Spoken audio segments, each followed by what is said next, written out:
అశ్వ సంవత్సరంలో కైలాస యాత్ర Sri Gayatri tours and travels 8977349696. చూస్తున్నాం కదా, ప్రస్తుతం ఇక్కడే ఉన్నాము. ఇక్కడ ఒక షాప్ కూడా ఉంది. ఇక్కడ యజమాని బయట ఉన్నారు. దీనికి సంబంధించి మాట్లాడడానికి ఆయనతో కూడా మాట్లాడదాం. ఏంటి ముఖ్యంగా సమస్యలు ఎదుర్కొంటున్నారు ఇక్కడ ట్రాఫిక్ సంబంధించి? ఒకసారి ఆయన మాటల్లోనే తెలుసుకునే ప్రయత్నం చేద్దాం. అన్న చెప్పండి, అంటే ముఖ్యంగా చూస్తే ఏంటి సమస్య ఇక్కడ? లాస్ట్ 1.5 month నుంచి తవ్వేస్తున్నారు, పెట్టేస్తున్నారు. ఓన్లీ నైట్ టైంలో చేయాల్సిన వరకు డే టైంలో చేస్తున్నారు. ట్రాఫిక్ మాత్రం విపరీతంగా జామ్ అవుతుంది. ఈవెన్ దో అంబులెన్స్ వాటికి కూడా చాలా ఇబ్బంది అవుతుంది. ఇటు రివర్స్ వచ్చేవాళ్ళు ఉల్టా వెళ్తున్నారు, సీదా వచ్చేవాళ్ళు సీదా వెళ్తున్నారు. యాక్సిడెంట్లు కూడా అవుతున్నాయి ఈ రోడ్డు మీద. అంటే ముఖ్యంగా ఈ రోడ్ లో అక్కడ సిగ్నల్ నుంచి ఈ సిగ్నల్ దాకా రావడానికి ఎంత టైం పడుతుంది? మాక్సిమం ½ an hour పడుతుంది. మాక్సిమం ఆ సిగ్నల్ నుంచి ఇక్కడ దాకా రావడానికి, అసలు నడిచి రావడానికే 15 నిమిషాలు పడుతుంది. అయితే 2-wheelerకి అయితే ఇంకా ఆల్మోస్ట్ ½ an hour పైనే పడుతుంది. అంటే ముఖ్యంగా చూసుకుంటే ఎవరికన్నా ఇన్ఫార్మ్ చేశారు దీనికి సంబంధించి? 1.5 month అయింది, 2 months అవుతుందని చెప్తున్నారు మీరు. అంటే ఈ వర్క్ ఇట్లే ప్రాసెస్ లో ఉంది, అసలు ఇంతవరకు థ్రెడ్ బ్యాండ్ లేదు, ప్రికాషన్స్ లేవు. దీని గురించి ఎవరికన్నా అధికారులకు ఇన్ఫార్మ్ చేయడం జరిగింది? ఎవరికి అధికారులకు మేమైతే ఇన్ఫార్మ్ చేయలేదు. ఎందుకంటే ఇక్కడ ఆల్మోస్ట్ ఇక్కడ గ్రైనేట్ పడింది, దానివల్ల లేట్ అయిపోయింది work. But they are not taking any precautions.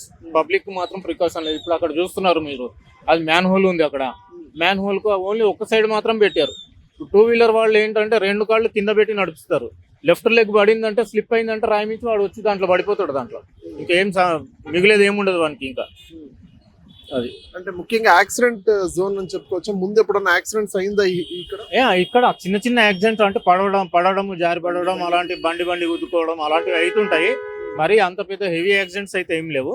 అంటే వచ్చి గుద్దుకునే ఛాన్సెస్ అయితే ఎక్కువ ఉన్నాయి. వెహికల్స్ బ్రేక్ కొట్టే ఇక్కడ ట్రాఫిక్ సిగ్నల్స్ కి సంబంధించి ట్రాఫిక్ పోలీసు వాళ్ళు వాళ్ళంతా కూడా తిరుగుతూ ఉంటారా? లేదు. ఒక్క ట్రాఫిక్ పోలీస్ అనేది ఇక్కడ ఈ రోడ్డు మీద అయితే లేదు. ఉంటే ఆ సిగ్నల్ దగ్గర ఉండొచ్చు, కానీ ఇక్కడ మాత్రం ఎవరు లేరు. అంటే ఇక్కడ వర్క్ చేసే అధికారులు ఎవరన్నా పైప్ దోపడానికి ఇవన్నీ కూడా వస్తూ ఉంటారు కదా, వాళ్ళకి ఎప్పుడన్నా అడిగారా మీరు?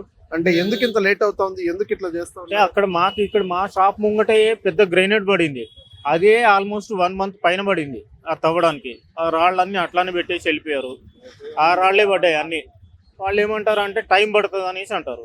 సరే, ఈ మధ్యలో ఎలక్షన్స్ వచ్చినాయి కదా, మనం కూడా కొంచెం పేషెన్స్ గా ఉన్నాము, నడుస్తుంది కదా అనేసి. ఆల్మోస్ట్ వర్క్ జరగట్లేదు అయితే బిజినెస్ అయితే లాస్ అయినండి మాదైతే. మాకు ఇక్కడ దాకా మట్టి ఇదంతా మట్టి. మాకు మార్నింగ్ వచ్చి క్లీన్ చేసుకున్నాం మేము ఇదంతా. అంటే నైట్ లో వర్క్ జరగట్లేదు ఇక్కడ? నైట్ లో వర్క్ లేదు, మార్నింగ్ వర్కే ఇదంతా. మార్నింగే తవ్వడము కొట్టడము అంతా మార్నింగ్ వరకే జరిగింది ఇదంతా. నైట్ లో ఏదన్నా అయిపోయిన వర్క్ ఉంటే వాళ్ళు జేసీబీతోని ఫిల్అప్ చేసి పెట్టేస్తున్నారు. అంటే ముఖ్యంగా ఈ రోడ్ చాలా సమస్యగా ఉంది. అవును, ఇది 100 feet రోడ్ అని పేరే, కానీ దీనికి అసలు సెక్యూరిటీ లేదు. ట్రాఫిక్ అయితే విపరీతమైన జామ్. ట్రాఫిక్ నైట్ అయితే ఇక్కడి నుంచి వెళ్తాయి 2-wheelers. ఇక్కడి నుంచి వెళ్తాయి 2-wheelers, ఇటు నుంచి వెళ్తాయి. నైట్ 6-5:30 నుంచి స్టార్ట్. ఇక్కడి నుంచి అసలు నాకు డోర్ ఓపెన్ చేసి కస్టమర్ లోపల రావడం ప్రాబ్లం అవుతుంది నాకు. అంత ట్రాఫిక్ ఉంటుంది ఈ రోడ్ మీద.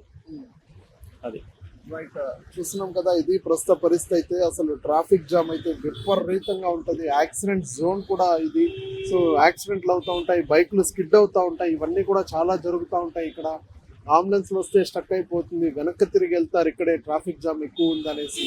ఇవన్నీ ఎవరు కూడా పట్టించుకోలేదు. ఇక్కడ అడిగితే గ్రానైట్ పడతా ఉంది అని చెప్తా ఉన్నారు. ఇప్పటికీ 1.5 month 2 months కంప్లీట్ అవుతా ఉంది, కానీ ఇప్పటికీ యాక్షన్ తీసుకోవట్లేదు అంటూ కూడా చెప్తా ఉన్నారు. అయితే ఇక్కడ చూసుకుంటే మొత్తం పైప్ లైన్ ఇంకా క్లియర్ చేయలేదు. మా షాప్ కి చాలా ఇబ్బంది అవుతా ఉంది. అదేవిధంగా ఇక్కడ ట్రాక్టర్ ఎందుకు పెట్టారో తెలియదు. ఇవన్నీ కూడా వాళ్ళు ఇబ్బందులు పడుతున్నారని కూడా చెప్పే ప్రయత్నం అయితే చేశారు. ప్రస్తుతం ఇది పరిస్థితి ఇక్కడ.